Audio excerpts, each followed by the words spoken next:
Chapter 3, 2. Dad was not very impressed when he came to pick me up at the end of the night. "You're not supposed to fall asleep at the vampire school, Isadora," he said. "I know," I said sadly. "I think maybe I'm not a vampire at all." Dad looked disappointed. "I expect you feel differently after you had a good sleep," he said hopefully. "Let's go home." So we flew home together, and I went straight to bed like Dad does every morning. And I slept through the whole morning and didn't wake up until 3 o'clock. It felt very strange. When I got up, Mom was waiting for me in the kitchen. She had made me a sandwich. I could tell she had used magic to make it because every time I bit into the flavor of it changed. First, it was ham and peanut butter, then cucumber, then yuck! Tomatoes! I yelled. Sometimes Mom shortcut don't pay off. "Oh dear," she says. "Sorry, I still haven't got the spell quite right. Let me try again." "It's okay," I said. "I'm not hungry anymore." "So, how was vampire school?" asked Mom. "Did you like better than fairy school?"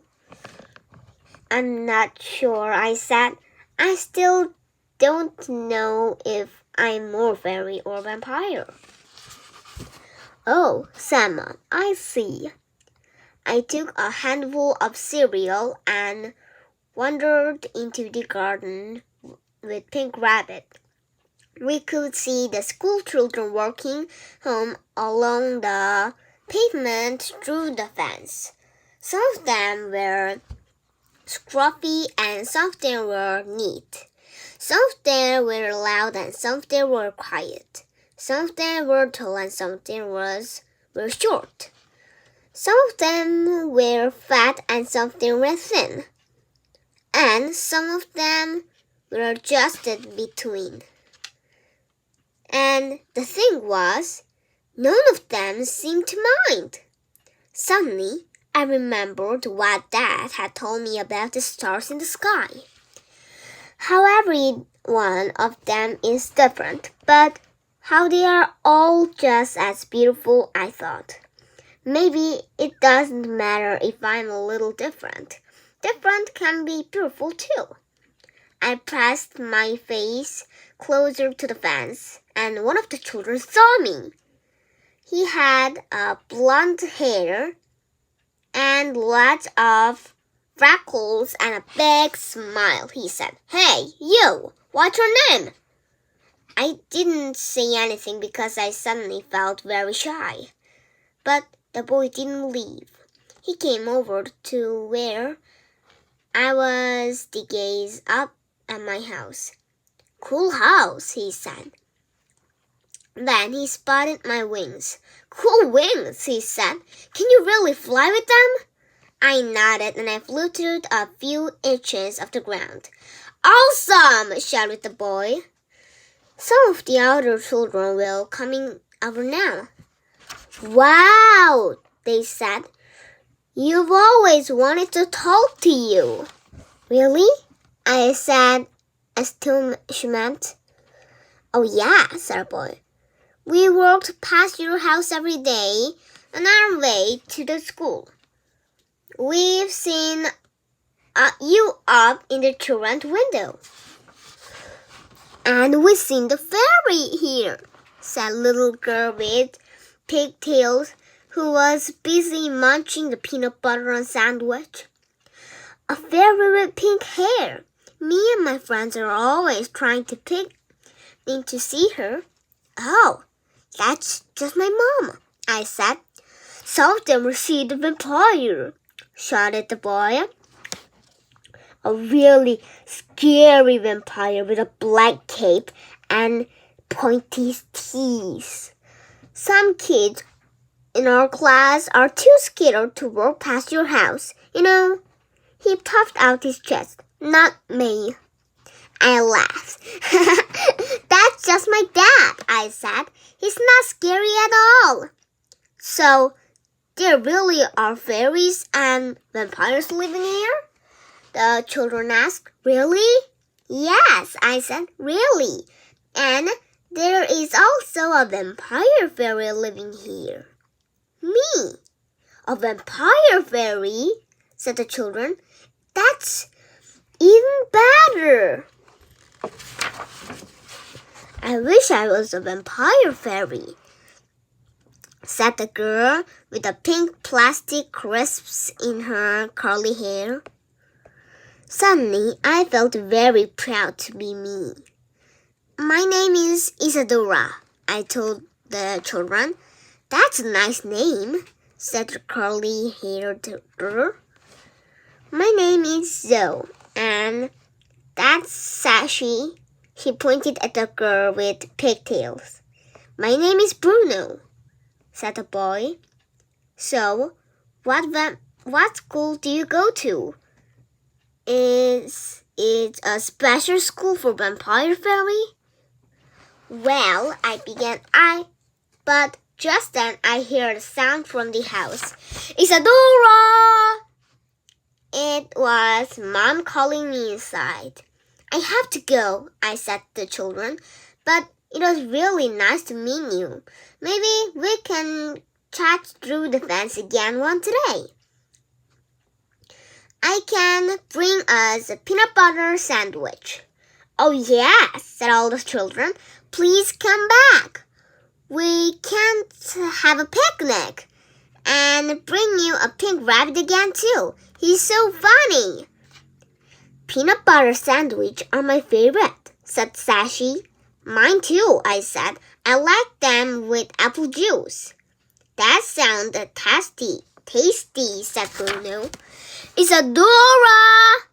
What are you doing? Called Mom again. I really have to go, I said. I said goodbye to the children and ran back to the house with Pink Rabbit bouncing joyful along behind me. My run turned into the skip and then skippily hop. I couldn't help it. I suddenly felt so happy. There you are, said Mom when I got inside. Oh, good. Oh, yawned Dad. It was still a bit early for him to awake, so he was wearing his sunglasses. We have decided to see if you can't go to the boo school, said Mom. It's the perfect solution. But I said, you can't go to the fairy school in the morning, came home from a quick nap, and then go to the vampire school in the evening, she said. But, I said, I don't want to. Dad. Mom looked surprised. Why ever not? She asked. I thought a much better solution. I want to go to the regular human school. Mom and Dad both gasped. Oh, no, they exclaimed. Why on the earth would you want to go there? You are magical. You are special. You need to go to the special school. It's vampire school or fairy school. I shook my head. No, I said. I want to go to the regular school. But it's full of humans, said Dad, astonished. Humans are so weird and hardly get any fresh air. They sit around watching a box all day. They eat banging food and they use a screen to talk to each other. They can't even fly, added Mom. Well, I just spoke to some of them children is very nice. They were called Bruno and one called Zoe and one called... You spoke to them, gasped Dad in horror. But they are not like you, said Mom. You're different. I know, I said, but they were all different too. Like the stars that Dad looked at through his telescope. And they didn't mind that I'm not a full vampire or full fairy. In fact, they looked through it and was interesting. Said Dad. Humans are very ordered. Well, I like them, I said. I'm staring to think that is you two who are a little strange. Well, said Mom, tapping the apple tree with her wand so that it started to glue oranges instead. Really, said Dad, pushing his sunglasses further up his nose. Yes, I told them. But, I think that's a good thing. Things would be very boring otherwise. Pink Rabbit nodded wishy about me, and so I continued firmly. I have decided that regular school is the perfect place for me. Said Mom, picking an orange off the tree.